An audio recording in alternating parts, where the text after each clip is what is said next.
প্রিয় বন্ধুরা, আজ অনেকদিন পর আপনাদের মাঝে আবার উপস্থিত হলাম। আমার এই দীর্ঘ বিরতির কারণ হচ্ছে, আপনারা হয়তো অনেকেই জানেন বা অনেকেই জানেন না, গত 2023 খ্রিস্টাব্দে আমি বাইক অ্যাক্সিডেন্ট করেছিলাম। আমার সেই বাইক অ্যাক্সিডেন্টের ফলে আমার বাম পা এবং বাম কাঁধের এই যে হাড়, এখানে যে হাত দিয়ে রয়েছে, ভেঙে যায়। ডাক্তারদের পরামর্শে অস্ত্রোপচারের মাধ্যমে এই হাড়টিকে স্টিলের পাত দ্বারা এবং সাথে স্ক্রু দ্বারা জয়েন্ট দেওয়া হয়। শ্রদ্ধেয় ডাক্তার সাহেব পরামর্শ দিয়েছিলেন যেন 18 মাস পরে আবার অস্ত্রোপচারের মাধ্যমে সেই পাত এবং স্ক্রু খুলে। তো ওই যে চলছে এই অবস্থা করতে করতে প্রায় 3 বছর অতিবাহিত হয়। এর মাঝখানে আর সময় হয়নি। অবশেষে এই রমজানে বিদ্যালয় পাঠদান বন্ধ থাকে। এই অপারেশনটি সম্পন্ন করে।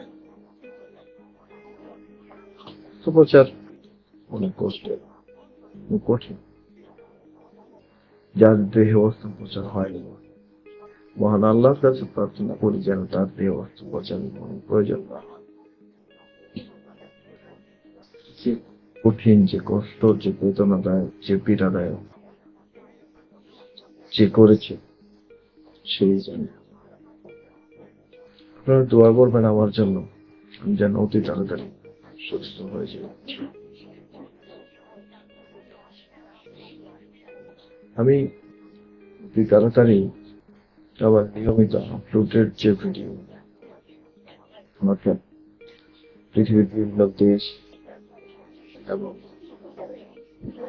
বিভিন্ন ঐতিহাসিক, নান্দনিক, চিত্তাকর্ষক যে স্থানগুলো রয়েছে সেগুলা নিয়ে আলোচনায় ফেরত যাব। এবং যেহেতু আমি একজন শিক্ষক, বিভিন্ন দেশের টিউটোরিয়ালও আমার চ্যানেলে থাকবে। আজ আমি আপনাদের সাথে একটি রোমান্টিক ঘরানার গল্প নিয়ে হাজির হয়েছে। আমার এই গল্পের নাম নীল পাহাড়ের মৌন আহ্বান। যার গল্পের শিরোনাম হলো কুয়াশার থামে এক মধুর।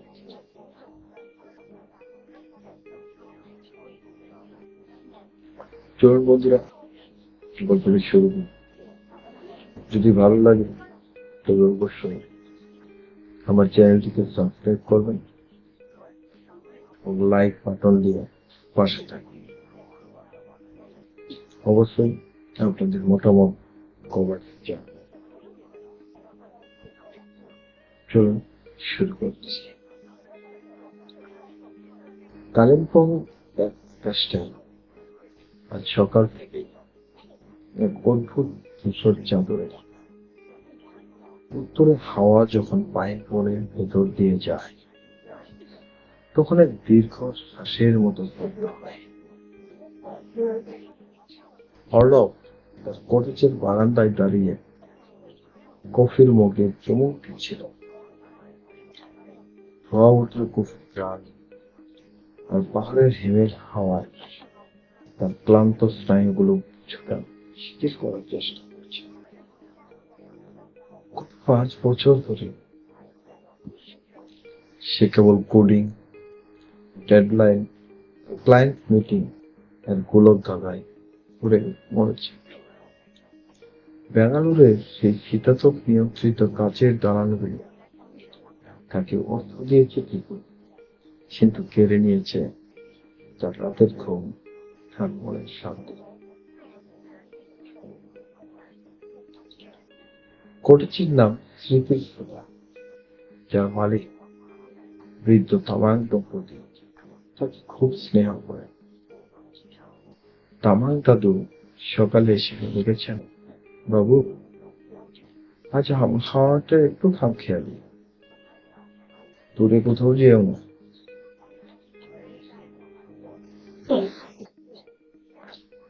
পাহাড়ের রহস্যময় হালচাল অর্ণবকে ঘরের কোণে থাকতে রাখতে পারল না। সে তার জ্যাকেট আর মাফলার জড়িয়ে বেরিয়ে বলল, রাস্তা সারা নিচের দিকে নেমে গেছে। দুপাশে ও ফার্মের জঙ্গল। অর্ণব হাঁটতে হাঁটতে এমন এক জায়গায় পৌঁছাল যেখানে মানুষের ফলাফলে দম নেই। তখনই তার কানে এলো এক মায়াবী সুর। মনে হলো মুখের আড়াল থেকে কেউ বাঁশি বাজাচ্ছে। সুরটা করুণ, যেন পাহাড়ের কোনো প্রাচীন বিরহ গাথা। অর্ণব এক অদৃশ্য টানে সেই সুরে বনের পথ ধরে এগোতেই সে দেখতে পেল এক অদ্ভুত সুন্দর কাঠের ডালা, পুরোনো আমলের স্থাপত্য, গায়ে শিরোনা ধরেছে। উপরে লটকানো কাঠের পাতায় অস্পষ্ট হয়ে আসা হরফে লেখা ছিল, হিল লাইব্রেরি অ্যান্ড ট্রেডিং। বারান্দার এক কোণে পুরোনো এক কাঠের বেঞ্চে বসে আছে এক তরুণী। পরনে তার তিব্বতী নকশা করা নীল রঙের এক পশমি চাদর, চুলে হালকা নীল বনজা, চোখ বুঝে সে বাঁশি বাজাচ্ছিল। সুরটা যেন পাহাড়ের গায়ের মেঘগুলোর সাথে কথা বলছে।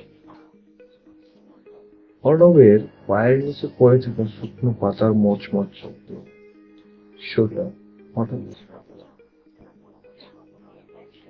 মেয়েটি চোখ, সেই চোখে যেন কালিম্পং এর পাহাড়ি ঝর্ণার স্বচ্ছতা আর রাতের আকাশের গভীরতা একসাথে মিশে আছে। শহরের সাহেব কি পথ হারিয়েছেন? মেয়েটি শান্ত গলা জিজ্ঞেস করল। তার কণ্ঠে কোনো বিরক্তি আছে, এক ধরনের সহজাত গাম্ভীর্য। অর্ণব অপ্রস্তুত হয়ে বলল, আসলে আপনার বাঁশির সুরটা আমাকে টেনে আনল। আমি অর্ণব, পাশের কটেজে কদিন থাকার জন্য এসেছি। মেয়েটি যেন মেঘ সরে গিয়ে রোদের ঝিলিক পড়ল। আমি ধারা, এই লাইব্রেরিটা আমার দাদুর স্বপ্ন ছিল। এখন এখানে খুব একটা কেউ আসে না। আমি এর শেষ। লাইব্রেরির এক কোণে বসে অর্ণব দীর্ঘ সময় আড্ডা দিতে লাগল। তারা তার ছোটবেলার কথা বলতে শুরু করল। তার বাবা মা মারা গিয়েছিলেন এক পাহাড়ের ধসে। তখন সে খুব ছোট। দাদুই তাকে মানুষ করেছে এই পাহাড়ের।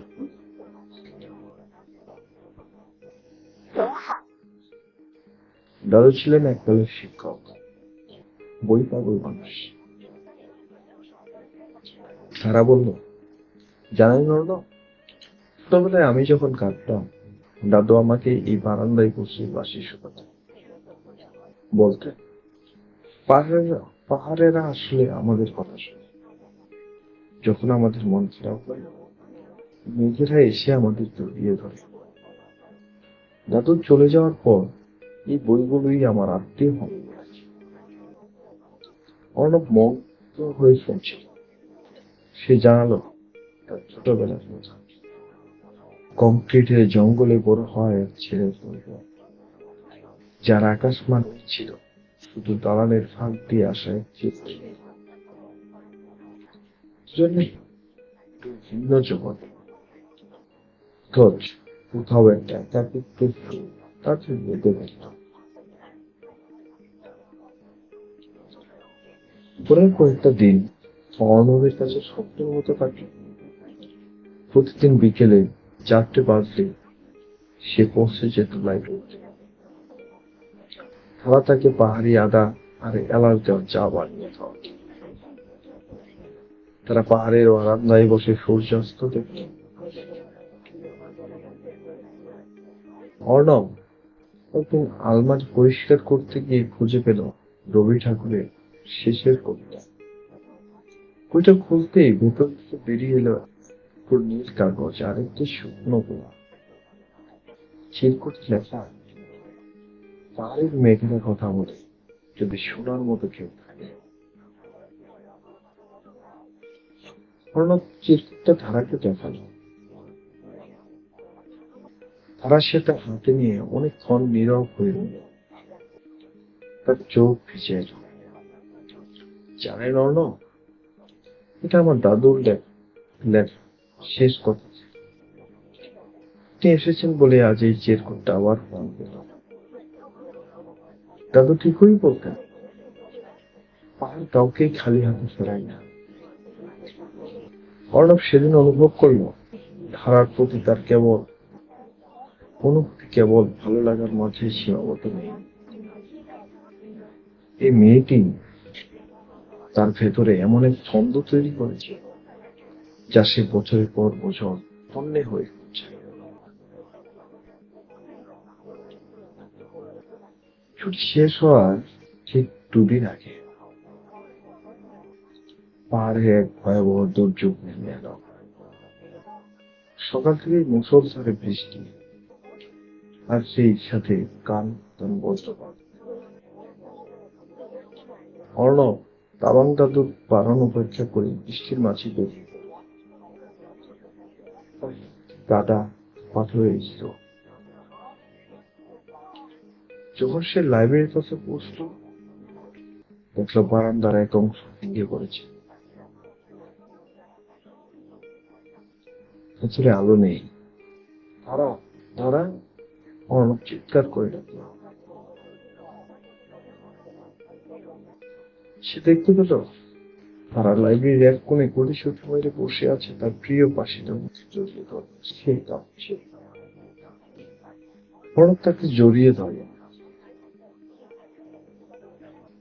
সারার গায়ের শীতলতা তাকে আতঙ্কিত করে তুলল। আমি এসেছি, তারা হয়নি। তারা অর্ণবের বুকে মুখ লুকিয়ে কেঁদে উঠল। আমি ভেবেছিলাম দাদুর স্মৃতিগুলো আজ হারিয়ে যাবে। আমি খুব একটা অর্ণব। সেই অন্ধকারে বৃষ্টির গর্জনের মাঝে অর্ণব তাকে কথা দিল, আমি তোমাকে আর কখনো উঠতে দেব না দাদা। পাহাড় যদি ভেঙেও পড়ে, আমি তোমার হাত ছাড়বো না। পরদিন আকাশ পরিষ্কার হলো, কিন্তু অর্ণবের ফোনে একের পর এক কল আসতে শুরু করল। তার মা হঠাৎ অসুস্থ হয়ে হাসপাতালে ভর্তি হয়েছেন। অবস্থা সন্দেহজনক। তাকে এখনই ফিরতে হবে। অর্ণব ধারার সামনে গিয়ে দাঁড়ালো। ধারা, আমাকে এখানে যেতে হচ্ছে, কথা দিচ্ছি মার শরীর একটু ভালো হলেই আমি ফিরে আসবো। তোমাকে আমি নিয়ে যাবো আমার সাথে। ধারা ম্লান হাসল। সে অর্ণবের হাতে তার প্রিয় বাঁশিটা তুলে দিল। শহরের ফিরে পাহাড়ের সুর খুলেছে অনাহত। কুয়াশা কেটে গেলে তোমরা তোদের মায়ায় পড়ে যাও।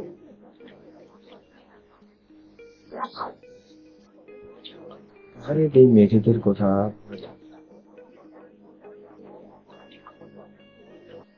অর্ণব বিদায় নেওয়ার সময় বারবার পিছনে ফিরে তাকালো। দেখলো তারা সেই নীল চাদরটা গায়ে দিয়ে নীল পাহাড়ের পরিভূমিতে দাঁড়িয়ে আছে, যেন এক চিরস্থায়ী প্রতীক। বেঙ্গালুরু ফেরার পর অর্ণবের জীবন এক বিভীষিকায় পরিণত হল। মায়ের অপারেশন, দীর্ঘ চিকিৎসা আর হাসপাতালের খরচ সামলাতে তাকে আরো বেশি কাজে ডুবেছিল। মাসের পর মাস সে ঘুমাতে পারত না। মাঝে মাঝে রাতে যখন দেখা লাগতো, সে ধারা দেওয়া সেও বাসটা হাতে নিত। সুর তুলতে পারতো না সে। সে ধারার কাছে অনেক চিঠি লিখত। মাঝে মধ্যে ধারার খুব ছোট্ট উত্তর আসতো, মা ভালো আছে, আমি তোমার রোগ দেব। অর্ণব বুঝতে পারতো তারা তার জন্য অপেক্ষা করছে, কিন্তু পরিস্থিতির জালে সে এমন ভাবে জড়িয়ে পড়লো যে চাইলেও করতে পারলো না। 2 বছর পর তার কোম্পানি তাকে প্রমোশন দিয়ে লন্ডনে পাঠিয়েছে।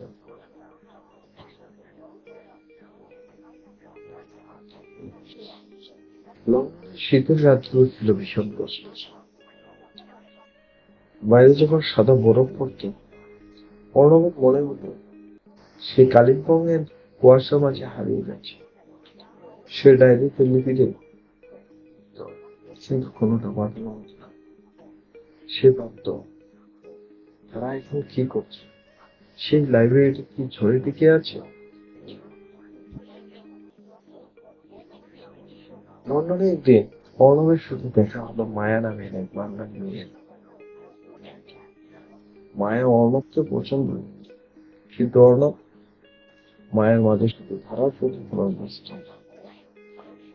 অর্ণব বুঝতে পারলো ধারার অস্তিত্ব তার মনের বসে বসে মিশে গেছে। মায়া শুধু বলেছিল, অর্ণব ফিরে যাও তুমি, যে মানুষকে পাহাড় টেনেছে তাকে পৃথিবীর কোনো বিশ্বাস করার পারে না।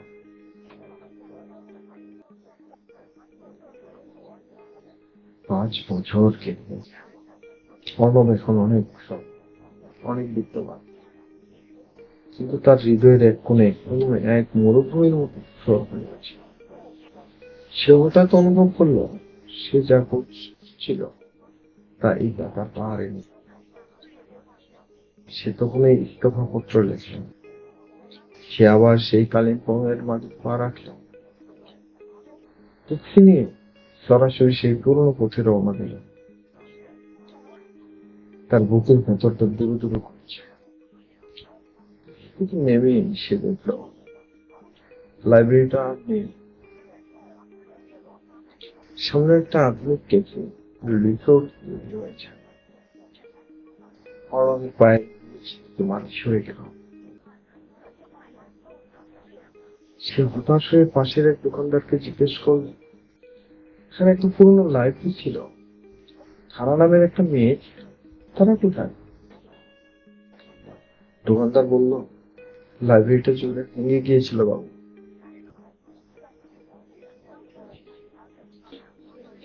তখন সে উপরে সে পাহাড়ি কটেছে থাকে।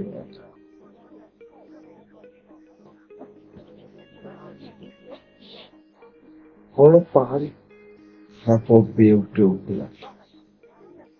বসে সে দেখল সেই ছোট্ট বারান্দায় এক নারী বসে আছে। তার চুলে পাল ভেঙেছে, কিন্তু সেই দুই চাকুটায় কোনো কাঁধে তারা হয়ে গেল। প্রায় স্থির হয়ে গেল। সে ধীরে ধীরে মুখ ফেরাল। তার চোখে জল নিয়ে সে গভীর প্রশ্ন,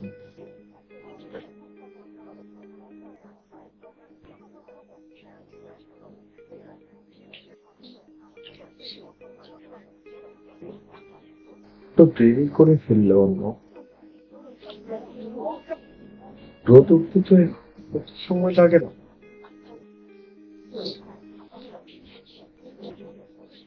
অর্ণব তার পায়ের কাছে বসে পড়ল।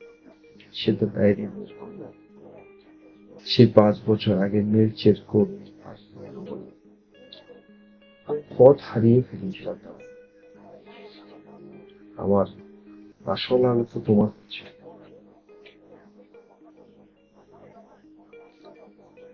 ফিরে আসাটাই সহজ ছিল। অর্ণব জানতে পারল রিসোর্ট কোম্পানি লাইব্রেরির জায়গাটি বেআইনি ভাবে দখল করেছে। তার সেখানে একটা বিশাল কমার্শিয়াল জোন তৈরি করতে চায়। অর্ণব তার লন্ডনের সব জয় আর বাঙালির ফ্ল্যাট বিক্রির টাকা দিয়ে বিশাল আইনি লড়াই শুরু করল। তারা প্রথমে ভয় পেয়েছিল। সে বলল, অর্ণব, ওরা অনেক শক্তিশালী, তোকে আমরা পারবো।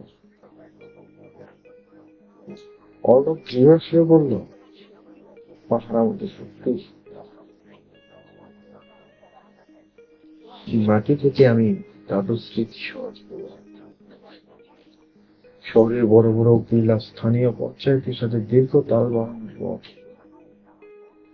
অর্ণব লাইব্রেরির শব্দ। কাজটা সহজ ছিল। রিসোর্ট কোম্পানির মালিকটা হুমকি দিয়েছিল, কিন্তু অর্ণবের সাথে এবার পাহাড়ের সব মানুষ দাঁড়িয়েছিল। স্থানীয় পাহাড়ি যুবকরা অর্ণবকে সমর্থন দিল, কারণ তারা জানতো এই লাইব্রেরি তাদের সন্তানদের ভবিষ্যৎ।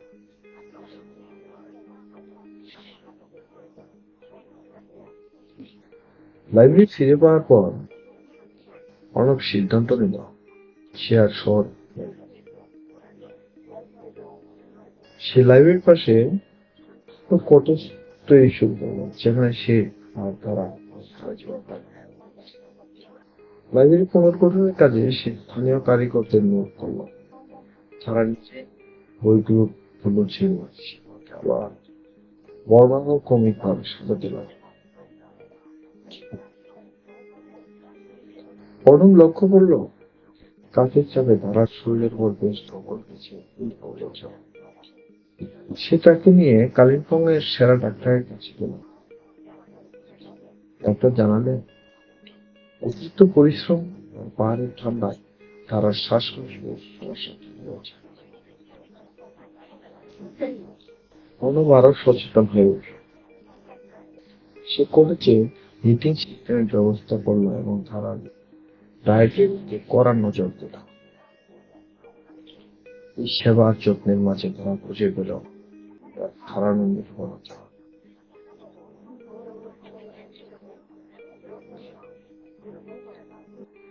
রিসোর্ট কোম্পানি সহজে ছেড়ে দেওয়ার ভার পায়। তারা উচ্চ আদালতে মামলা করে। অর্ণব তখন ল্যাপটপ খুলে আবার কোডিং শুরু করে।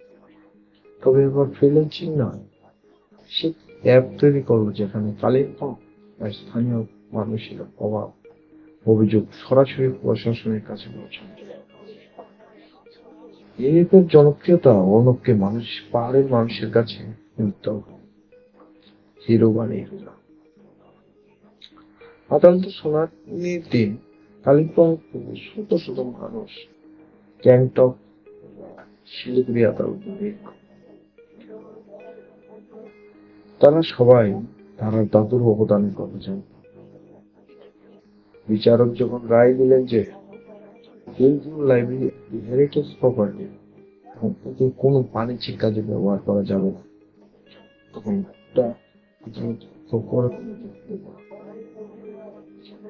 অর্ণব আর ধারার লড়াই সার্থক। টানা 6 মাস ধরে লাইব্রেরি পুনর্গঠনের কাজ। অর্ণব কোনো কন্ট্রাক্টর ডাকল না। সে আর তারা নিজের হাতে পুরনো কাঠের ঠোঁটের নতুন রূপ দিল। তারা পাহাড় থেকে পাথর সংগ্রহ করে বারান্দায় আবার গড়ে তুলল। একদিন কাজের ফাঁকে তারা বলল, জানো না, এই বইগুলো যখন আমার আবার শুনেছি, মনে হচ্ছে আমার পাশেই দাঁড়িয়ে আছে। অর্ণব হাসল। সে লাইব্রেরির এক কোণে একটি ছোট ডিজিটাল লেভেল তৈরি করল। সে চায় পাহাড়ের ছেলেমেয়েরা যেন কুয়াশার ভেতরেও বাইরের পৃথিবীর সাথে তাল মিলিয়ে চলতে পারে। তারা এখন ল্যাপটপে কোডিং শিখে, পরে বিকেল বেলা তাদের কাছে বাসি।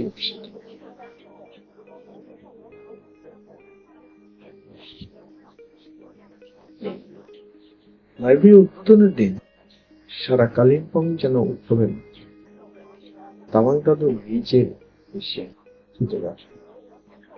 ওই দিন বিকেলে পাহাড়ের আকাশ একদম পরিষ্কার, কুয়াশা নেই, শুধু কাঞ্চনজঙ্ঘার শিখরে বিকেলের সোনার রূপ পড়েছে। তারা তার পুরনো বাসিন্দাদের, কিন্তু এবার সুরটা করুণ ছিল না, ছিল এক অপূর্ব মৈত্রীর সুর। অর্ণব লক্ষ্য করলো লাইব্রেরির বারান্দা বসা বাচ্চার চোখে নতুন স্বপ্ন। রাতে তারা দুজন কটেজের বারান্দায় বসে তারা দেখছিল। তারা অর্ণবের কাঁধে মাথা রেখে বলল, আমাদের রোগ কি কখনো হারিয়ে যাবে অর্ণব? অর্ণব তার হাতটা শক্ত করে ধরে বলল, যদি হারিয়েও যায়, আমরা দুজন মিলে আবার রোদ খুঁজে আনবো। আমাদের ভালোবাসা তো পাহাড়ের মতোই ধ্রুব। এখন কালিম্পং এর সেই পুরোনো লাইব্রেরিটা আর কেবল বইয়ের পুস্তক নয়, তা হয়ে উঠেছে ভালোবাসার জীবন্ত প্রতীক। অর্ণব আর তারা এখন সেই পাহাড়েই থাকে। তারা এখন কেবল দুজন নয়, তাদের সাথে আছে পাহাড়ের অগণিত ছেলে মেয়ে, যারা প্রতিদিন এই লাইব্রেরিতে নতুন পৃথিবীর খবর চায়। পাহাড়ের সেই ডায়েরিতে অর্ণব শেষ একটা লাইন যোগ করল, কুয়াশা চিরস্থায়ী নয়, কিন্তু ভালোবাসা হলো সেই পাহাড়, যা মেঘ আর রোদ উভয়কে সমানভাবে বুকে রাখে। সেখানে সব হারিয়ে যাওয়া গান একদিন ফিরে আসে, কেউ হৃদয়ের তা সযত্ন ধরে রাখতে পারে। আমাদের ভালোবাসা আছে পাহাড়ের গায়ে খোদাই অমরতা। বন্ধুরা, শরীর ভালো লাগছে না, টানা গল্পটি শেষ করলাম। যদি আপনাদের ভালো লাগে তবে অবশ্যই আমার এই চ্যানেলটিকে সাবস্ক্রাইব করবেন, পাশে থাকবেন, লাইক এবং শেয়ার করবেন। কি ধরনের কন্টেন্ট আপনারা চান তা আমাকে জানাবেন। আমি আপনার চেষ্টা করব আপনাদের জায়গা মতো কন্টেন্ট নির্মাণ করতে। তবে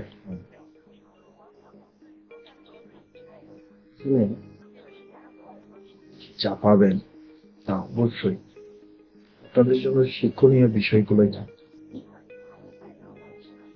ফানি টাইপের থাকতে পারে, স্রেফ বিনোদন, এবং সেই বিনোদন গুলাও হবে অবশ্যই 25 আধুনিকতার যাত্রায় আমরা যেন আমাদের নিজেদের ঐতিহ্যকে ভুলে না যাই। আমরা যেন ভুলে না যাই নগ্নতা মানেই সমাজ নষ্টকারী একটি উপাদান। এই কথাটা আমাদের ভুলে যেতে চলবে না। আমাদের অবশ্যই নগ্নতাকে পরিহার করতে হবে, সত্য সুন্দর করে চলতে হবে। অস্ত্রোপচারের সময় একটা জিনিস ঘটেছে, আমাকে যখন অ্যানেস্থেসিয়া দেওয়া হচ্ছিল, সেই মুহূর্তে আমার মনে হচ্ছিল, যদি মহান আল্লাহ তাআলা আমাকে আর জ্ঞান না দেন, আর যদি আর জেগে না উঠে, এই সত্যটি আমাদের সবার মনে রাখতে হবে। আমাদের কাউকেই ভুলে গেলে চলবে না, আমরা এই নশ্বর পৃথিবীতে অতিথি মাত্র। ধন্যবাদ সবাইকে, সবার সুস্বাস্থ্য দীর্ঘায়ু কামনা করি। আজকের মতো এখানেই বিদায় হচ্ছি। সবাই ভালো থাকুন, সুস্থ থাকুন, ভীষণ সার্জের পক্ষেই থাকুন। খোদা।